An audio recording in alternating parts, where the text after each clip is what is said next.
out, please. Guys, welcome to another video of Rich Off Pips. You know what I'm saying?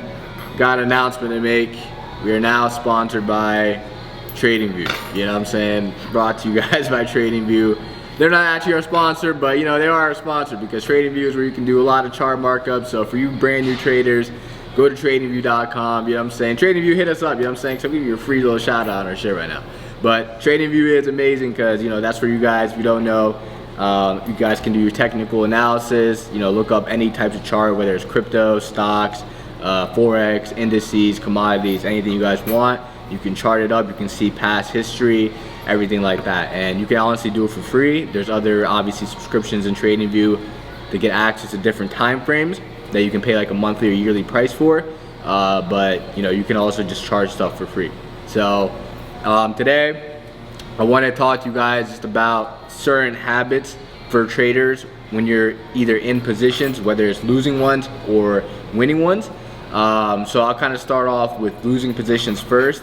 So, you know, a lot of times when beginning traders or even, you know, people that are just starting to get into the game, you know, when you're taking trades, they don't really know the difference between a positive, negative risk to reward ratio, right? So what you want to do, again, we talked about this in a few other videos about R&R, but just kind of going a little bit more in depth. What you want to make sure is again, it's exactly what it sounds, right? Whatever you're risking, you want to make sure that, again, the reward to it is greater than the risk, right? So I see a lot of times when people are asking me questions in the DMs and stuff about, you know, when they're taking trades or they're losing trades, you know, I ask them what the R&R is. You know, a lot of the traders, you know, they're taking trades where they'll be in drawdown or they're risking, you know, let's say, for example, $1,000, right? And now when they're, let's say, they get in profit or something like that, they're closing for like $200, $300, right? So if you do the math, that is a negative risk to reward ratio. If they're, you know, only gaining 300 or they're closing out at $200, $300 profit, but they're willing to risk $1,000 or more, that is a negative risk to reward ratio, right?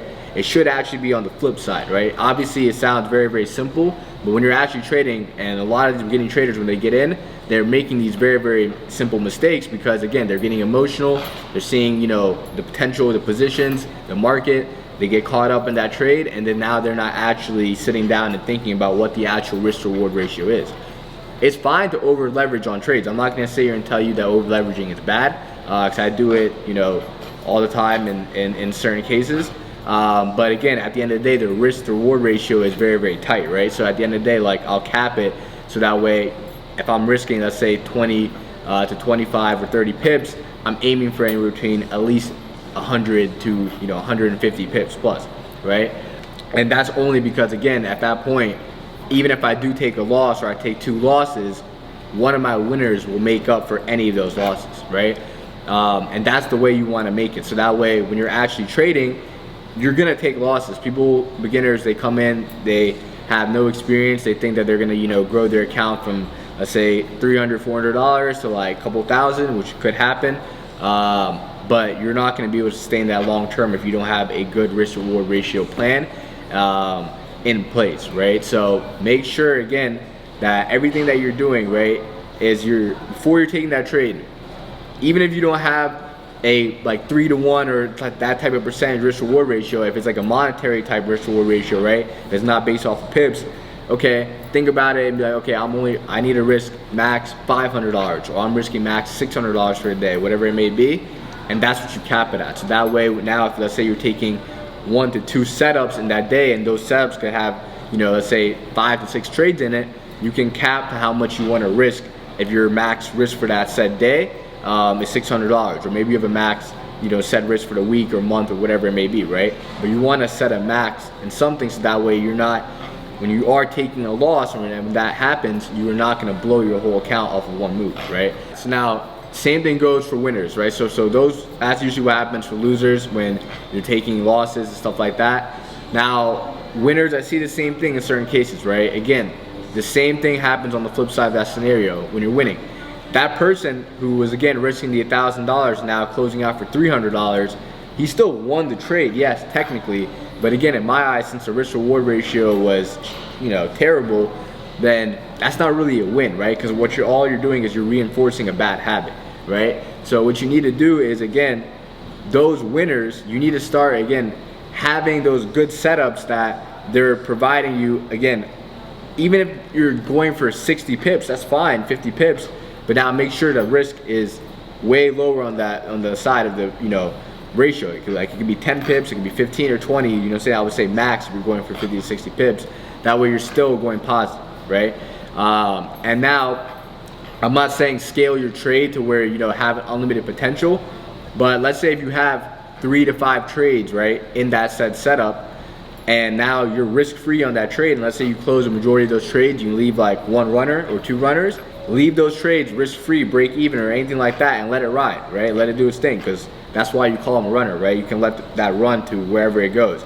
If it hits stop loss, whatever. If it doesn't and it keeps going, you got an extra bag out of it, right? So I always usually like to leave at least 1 or 2 positions extra, just as a runner type position, while, you know, I close the majority of my position out from whatever my actual setup was, right? So if I'm going for, let's say, a 3-to-1 and majority of my trades in that setup are already closed, I'll take majority, let's say 80 to 90% of profit out of that position, and then now I'll leave maybe like, let's say 10 to 5% left out, and I'll let that be a runner. You know what I'm saying? So that way, just in case, let's say if it does go any higher or any lower, depending on if it's a buy or sell, I'll get more profit out that. And let's say if I do get stopped out, I'll get stopped out in either profit or break even, whatever I set it to, and it won't hurt me. I'm still closed out for a majority of profit for the day, right?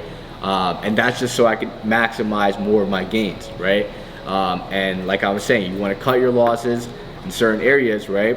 I don't really like to say have, you know, certain times you can do trading no stop loss and stuff like that, but most of the time what I like to say is at least make sure you have a setup where you have a mental stop loss or something, only if you're, you know, an advanced trader and psychologically strong enough to cut out a trade if it gets near your mental stop loss or hits that, right? That's the only time you can be trading without a stop loss. Why that stop loss is usually there is because most people cannot, you know, cut that loss out. They'll usually hold it for longer than they need to, and then they take a bigger loss than they need to take, right? Obviously, you know, market makers, you know, the hedge funds, everything like that, they see stop losses. Even brokers see stop losses, so they know where your orders are. So that's why you can see a lot of the times during liquidity boxes and stuff like that, your stop losses will get activated. So those are the only times where stop loss will be negative. But again, at the end of the day, it all comes down to your timing and also with your risk to reward, right? If you can dictate and tolerate a higher, you know, risk to reward based off your entry, all right, then again, and maximize the gain as well with it, then it's fine, right? But then if you can't do that, then you need to focus on getting better entry points where price action is giving you that spot, right?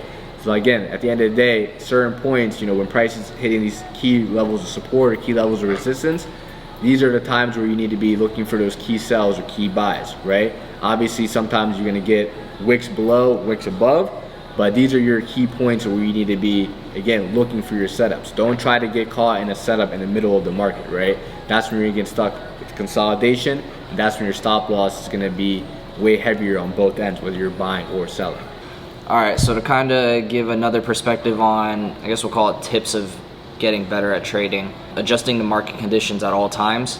The market is ever changing. The same strategy last year won't work the same this year, at least not without any fine tunes or adjustments. The same base strategy will consistently work over time once you figure out how the markets move.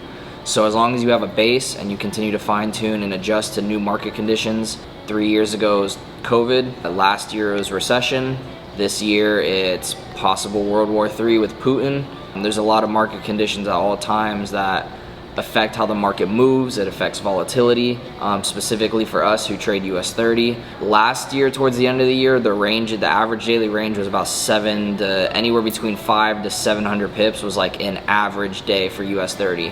If you notice this first quarter of the year, actually even into the second quarter a little bit, it's gotten a little bit better. Right now we're pushing about 300 to 500 pips a day for the average daily range, but majority of the beginning of this year the range was 100 to 200 pips. So for a strategy that goes for 100 pip take profits, you're trying to cover half of the daily range, which is just such a hard thing to ask for. So you must always be ever changing and ever flowing. So for me personally, I've changed up my strategy. I've switched up my target margins. So right now I go anywhere between 30 to 100 pips is my target.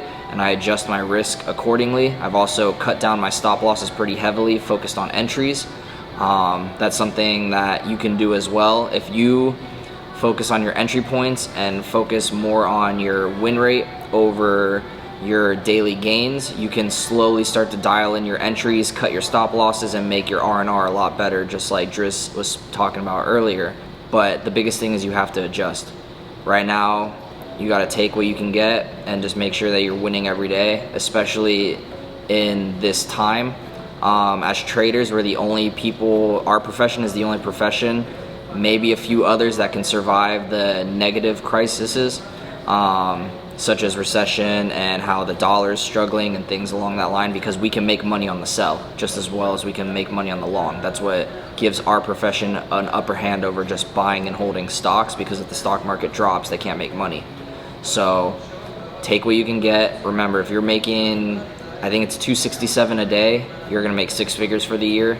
So just focus on that, focus on winning, focusing on cutting your losses, and really focus on your R&R and not to be greedy.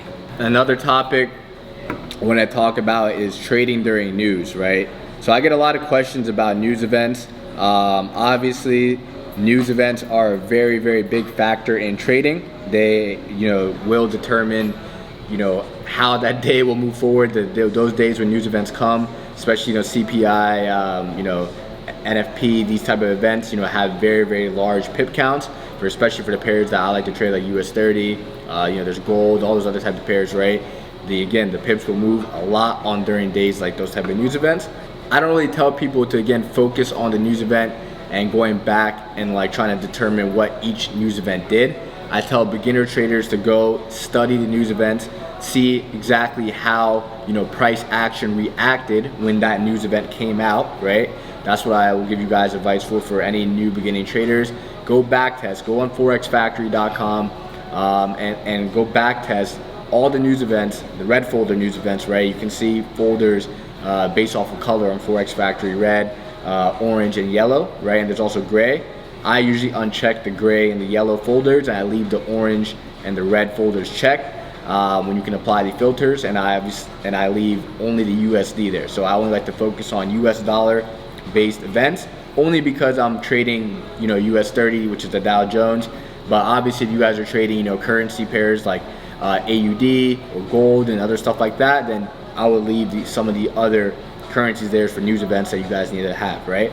But the main ones you need to be focusing on is red folders and orange folders, okay?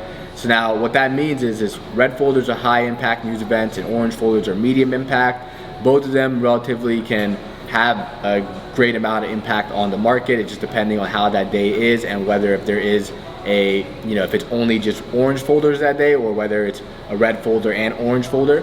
If there's a red folder and orange folder, the red folder is going to hold more importance than the orange folder is, but the orange folder still can have a move. But if it's a day where, again, that the orange folders are the only news events that's there, then that, again, event will be pretty heavy for that type of day, right? Now, what I was saying back earlier, back testing those news events and seeing, when those news events come out, usually when it's a USD based news event, it's going to be happening at the earliest around 8:30 a.m.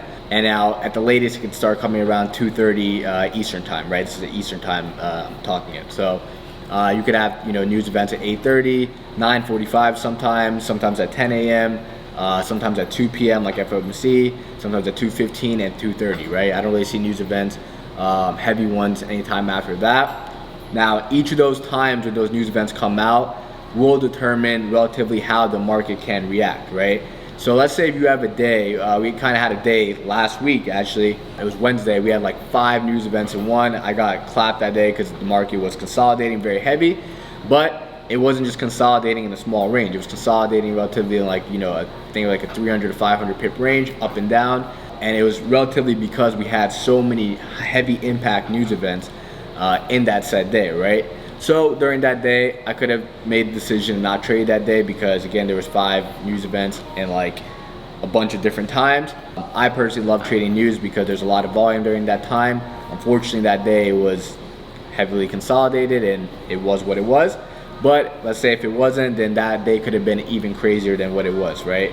when that move actually did happen. It was actually, I think, the last news event that finally gave it a kick for that day.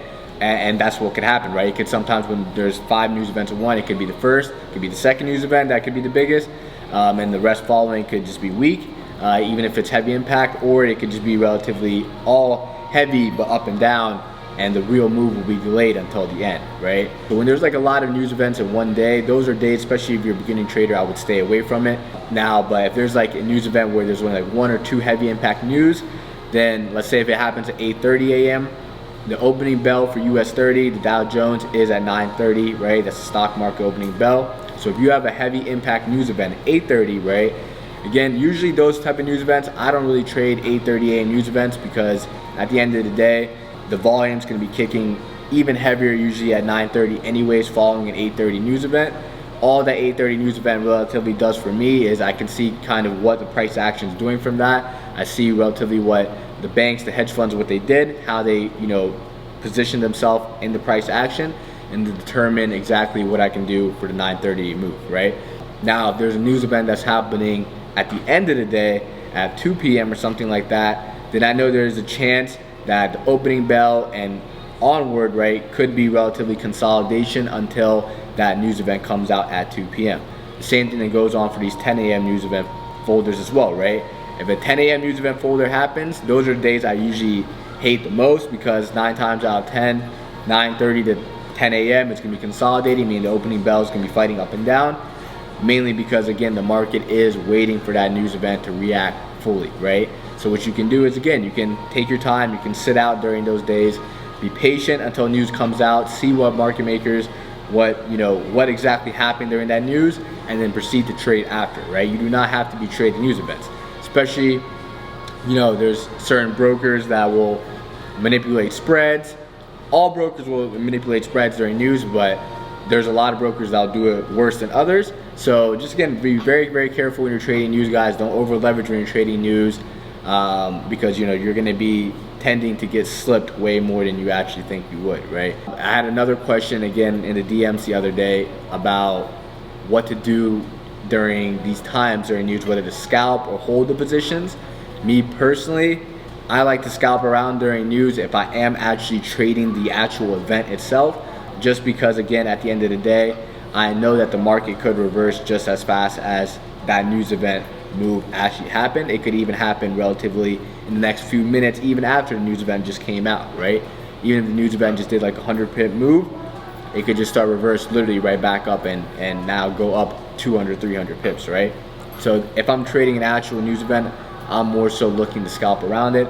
I'm not trying to look for a whole intraday position during that news event.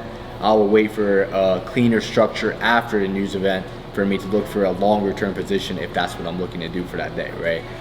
9 times out of 10, I am scalping news events if I'm actually trading. So yeah, that's what I would recommend, only because, again, of the volume.